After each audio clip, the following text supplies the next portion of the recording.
P-800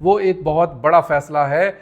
اس میں واضح رہے کہ غزہ میں جو گراؤنڈ انویژن کا فیصلہ کیا گیا تھا وہ بڑے عرصے کے بعد کیا گیا تھا، کافی دنوں کی لگاتار لڑائی کے بعد بالآخر فیصلہ کیا گیا تھا کہ گراؤنڈ انویژن کر لیا جائے۔ بہت تباہی مچا لی فائٹر جیٹس نے، اور اب یہ فیصلہ کر چکی ہے اسرائیل کی فوج کہ اب لبنان کے اندر انویژن ہم کرنے والے ہیں۔ اس حوالے سے جو ریزرو بریگیڈ ہے اس کو کال کر لیا گیا ہے، کیونکہ اب جو ریگولر فوج ہے اس کی تعداد اتنی کم ہو چکی ہے کہ ریگولر فوج سے گزارا نہیں ہوگا۔ اب وہاں پر بلائی گئی ہے ریزرو بریگیڈ، اور ایک نہیں دو ریزرو بریگیڈ جو ہیں ان کو کال کر لیا گیا ہے۔ گراؤنڈ انویژن کی مکمل تیاری کر لی گئی ہے۔ بھاری مشینری جس میں بلڈوزرز ہیں، ٹینکس ہیں، یہ سارے کے سارے وہاں پر پہلے سے پہنچا دیے گئے ہیں، اور 2 انفینٹری جو ریزرو بریگیڈز ہیں ان کو بھی کال کر لیا گیا۔ مزید 5000 فوجی ہوتے ہیں ہر ایک میں، یعنی 10,000 ٹوٹل جو بریگیڈز ہے اس کو ریزرو کے طور پر رکھا گیا ہے۔ اب اسی کے دوران جو حزب اللہ ہے وہ بھی خاموش نہیں ہے، حزب اللہ کے حملے جو ہیں وہ بھی جاری ہیں۔ حزب اللہ نے تازہ ترین جو حملے کیے ہیں وہ حائفہ شہر کو ایک بار پھر سے نشانہ بنایا ہے۔ حائفہ شہر کے اوپر ایک بار پھر سے، حائفہ شہر اس لیے بار بار نشانہ بن رہا ہے کیونکہ حائفہ کے اندر اسلحہ فیکٹریاں ہیں۔ حائفہ جو ہے یہ اکنامک جو ایکٹیویٹی ہے اس کا مرکز ہے، اس لیے حائفہ کو بار بار حملوں کا نشانہ بنایا جا رہا ہے۔ وہیں پر ایک اور جو کام کیا جا رہا ہے، رمن ڈیوڈ ایئر بیس جو ہے، جو ناردرن ایریا میں ایک پرومیننٹ ایئر بیس ہے، اس کو نشانہ بنایا جاتا ہے بار بار، کیونکہ وہاں سے اڑان بھری جاتی ہے، وہاں سے جو فائٹر جیٹس ہیں وہ اڑان بھرتے ہیں۔ اب جو اطلاعات سننے میں آ رہی ہیں کہ حزب اللہ ایک اور حملے کی تیاری کر رہا ہے، اور یہ حملہ سائپرس کے اوپر کرنے کی تیاری ہے، کیونکہ سائپرس جو ہے وہ اپنا تمام تر جو بیسز ہیں وہ مہیا کر رہی ہے، اور حزب اللہ نے بڑا عرصہ پہلے یہ اعلان کیا تھا، اس نے کہا تھا کہ نہیں، سائپرس اگر بیچ میں آیا، سائپرس نے اگر ایئر سپیس دی تو ہم سائپرس جو ہے اس کو بھی نہیں بخشیں گے۔ اور اس وقت جو تازہ ترین صورتحال ہے، اسرائیل میں ایک بار پھر سے ایمرجنسی ڈکلیئر کر دی گئی ہے۔ اس سے پہلے بھی ایمرجنسی ڈکلیئر کی گئی تھی لیکن اس کا دائرہ کار تھوڑا سا کم تھا، اب ایک وسیع دائرہ کار کے ساتھ ایمرجنسی ڈکلیئر کر دی گئی ہے، اور بڑے ہی دھواں دھار طریقے سے منجی ٹھوکی گئی ہے یونائٹڈ نیشن کی، اور یونائٹڈ نیشن کے اوپر اس کے اندر بیٹھ کر جو پزیشن ہے، جو ایران کے صدر ہیں، انہوں نے بڑے تابڑ توڑ حملے کیے ہیں، بڑے جسے کہتے ہیں بھگو کر مارنا۔ یونائٹڈ نیشن کے پاس ان کی کسی بات کا کوئی جواب نہیں تھا۔ پزیشن کا کہنا ہے، in my meeting with secretary general of the United Nation, United Nation کے ساتھ جو میری میٹنگ ہوئی ہے اس میں نے کہا، I said that the inaction of the United Nations against the crimes of occupying regime is senseless and incomprehensible۔ انہوں نے کہا کہ یونائٹڈ نیشن جو اقدامات کر رہا ہے اس مجرمانہ اس رجیم کے خلاف، وہ قطعاً بالکل سینس لیس ہیں، قطعاً ناکافی ہیں۔ I expressed my deep concern about the spread of the conflict in the entire Middle East۔ میں نے اس خدشے کا اظہار کیا ہے کہ یہ کنفلکٹ پورے مڈل ایسٹ میں پھیل سکتا ہے اور پھیلتا جا رہا ہے۔ And I heard that 200 United Nations troops have been killed by the Zionists in Gaza۔ اور میں نے سنا ہے، اور یہ بات حقیقت بھی ہے، more than 200 جو یونائٹڈ نیشن کے جو اہلکار ہیں ان کو غزہ کے اندر مار دیا گیا ہے۔ مزید کہتے ہیں کہ the silence of the world, especially the western countries, in front of death of 41,000 innocent people in Gaza is incomprehensible۔ اور اس پہ مزید کہتے ہیں کہ خاموشی، دنیا کی خاموشی، اور خاص کر مغربی جو ممالک ہیں ان کی خاموشی یہ سمجھ سے باہر ہے کہ 41,000 لوگ غزہ کے اندر شہید ہو گئے ہیں۔ اس کے اوپر جتنا ایکشن ہونا چاہیے تھا وہ بالکل بھی نہیں کیا جا سکا۔ The Islamic world will not allow them to turn Lebanon into another Gaza۔ Islamic world جو ہے یہ لبنان کو ایک اور غزہ میں تبدیل نہیں ہونے دے گی ہرگز۔ دوستو اس کے علاوہ بھی بڑی اہم ترین ملاقاتیں ہوئیں صدر پزیشکن کی، وہاں پر جو اٹلی کے فارن منسٹر ہیں ان سے ملاقات کی گئی۔ اس کے علاوہ دیگر جو اہم رہنما ہیں دنیا بھر کے ان کے ساتھ وہاں پر ملاقاتیں ہوئیں، اور مزید اس میں کہا گیا کہ اس جارحیت کو، اس بربریت کو فوری طور پر روکا جانا چاہیے۔ اب یہاں پر جو حالات ہیں وہ صرف لبنان کے ہی خراب نہیں ہے، وہاں پر میں اگر آپ کے ساتھ اسرائیل کی اس وقت کی تازہ ترین جو صورتحال آپ کے ساتھ میں شیئر کروں تو وہاں پر جو لوگوں میں اس قدر خوف پایا جاتا ہے کہ جو رپورٹیں آ رہی ہیں، ایک رپورٹ کے مطابق نارتھ میں جو سائیکولوجیکل مدد لینے والوں کی تعداد ہے اس میں 30% تک اضافہ ہو چکا ہے۔ ان کو دن میں کئی بار پینک اٹیکس ہوتے ہیں اور یہ چیز ان کا بار بار حوصلہ پست کر رہی ہے، اور اس کے علاوہ دوستوں آپ کے ساتھ میں شیئر کروں گا کہ اس اہم موقع پر حسن نصراللہ کی طرف سے ایک اہم ترین بیان آ گیا ہے۔ انہوں نے کہا ہے اگر اسرائیل اس دھوکے میں مبتلا ہے کہ وہ حملہ کر کے نکل جائے گا اور تباہی اور بربادی پھیلا کر لبنان سے نکل جائے گا تو وہ سن لے کہ ہم کسی بھی صورت جب تک اسرائیل کا مکمل خاتمہ نہیں ہو جاتا ہم اسرائیل کے خلاف اس جنگ کو ہم بالکل نہیں روکیں گے۔ اور مزید اب یہاں پر بائیڈن کی بھی سن لیں، جو بائیڈن کا بیان کیا ہے اور جو بائیڈن کس طرح سے چیزوں کو لے کر چل رہا ہے، امریکہ کے جو اقدامات ہیں وہ کیا ہیں۔ جو بائیڈن کہتا ہے کہ وقت آ گیا ہے، یہ یونائٹڈ نیشن کی بات کر رہا ہوں، یونائٹڈ نیشن کی جنرل اسمبلی سے خطاب کرتے ہوئے جو بائیڈن کہہ رہا ہے کہ وقت آ گیا ہے کہ اسرائیل کی غزہ پر جنگ ختم ہو اور فل سکیل وار کسی کے فائدے میں نہیں ہے۔ ابھی آگے چل کر جو اقدامات اس نے کیے ہیں ان کو پہلے سن لیں، پھر آپ اس کے جو بیانات ہیں پھر آپ اس کو دوبارہ سن لیجئے گا۔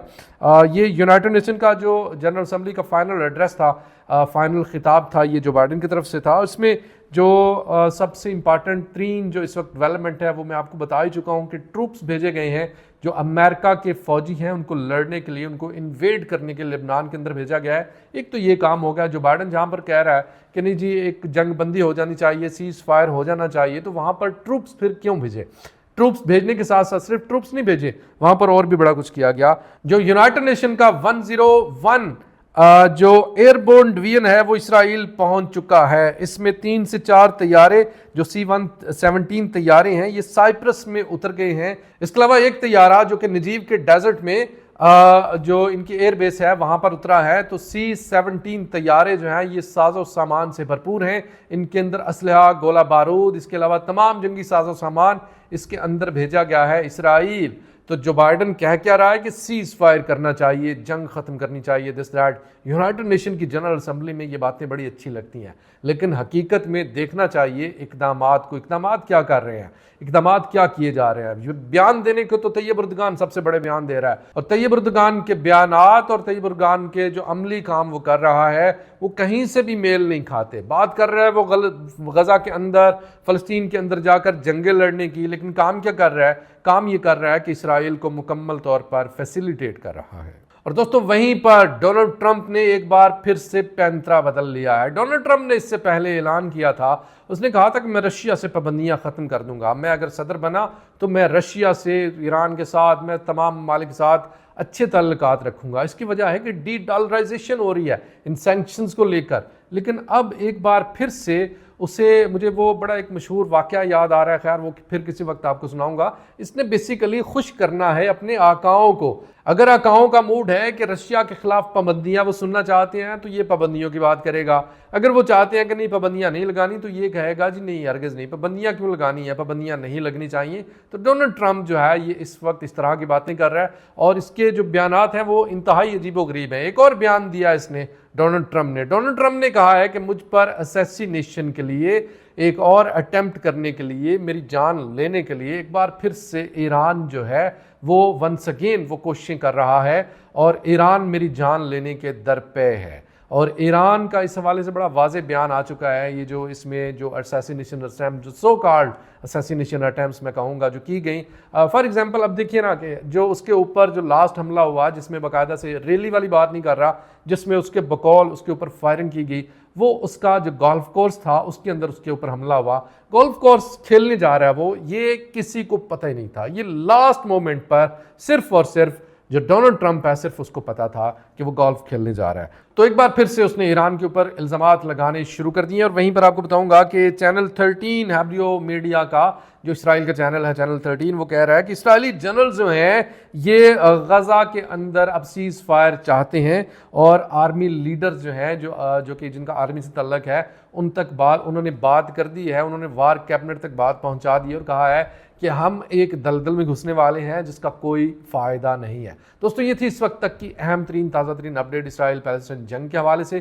ویڈیو کیسی لگی کمنٹ سیکشن میں رائے کا اظہار کیجیے گا، اور ویڈیو کو زیادہ سے زیادہ شیئر کیجیے گا، اور ہمارے یوٹیوب چینل کو سبسکرائب کیجیے گا، اور وہیں پر بیل آئیکن کو ضرور پریس کیجیے تاکہ آپ کو ہر نوٹیفیکیشن مل سکے۔ خدا حافظ۔